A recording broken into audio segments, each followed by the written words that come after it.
Kuna watu ambao hata nilipokuwa napita kwenye korido hapa na kuja kuanza ibada, anatafuna Big G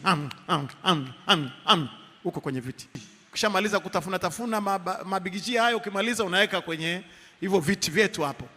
Hivyo ibada, nidhamu ya ibada. Unakuja kwenye ibada na nguo za beach. Jana ulikuwa kwenye birthday beach, ulikuwa na beach na beach party, umetoka na nguo za beach, unakuja nazo kanisani. Mchungaji wako amevaa suti, akimaliza anavaa joho juu yake. Wewe unakuja na nguo za beach. Na kuna wengine mpaka wanasengenya anapokwenda kutoa sadaka. Yaani umbea, ushelewadu mpaka kanisani. Muone, nguo yenyewe hata hujamwona nini. Mwenzangu, na habari zake. Hapo hapo kwenye kiti. Unasengenya huko kanisani. Na unataka wakati mchungaji anainua mikono yake akubariki na wewe ubarikiwe. Kweli?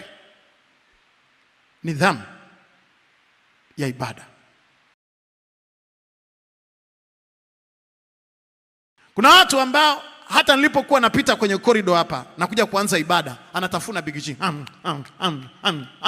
huko kwenye viti. Ukishamaliza kutafuna Big G hayo, ukimaliza unaweka kwenye hivyo viti vyetu hapo. Hivyo ibada, nidhamu ya ibada. Unakuja kwenye ibada na nguo za beach.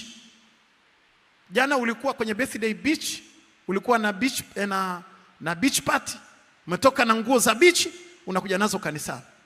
Mchungaji wako amevaa suti, akimaliza anavaa joho juu yake. Wewe unakuja na nguo za beach. Na kuna wengine mpaka wanasengenya anapokwenda kutoa sadaka. Yaani umbea, ushelewadu mpaka kanisani. Muone, nguo yenyewe hata hujamwona nini.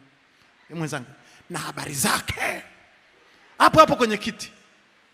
Unasengenya huko kanisani.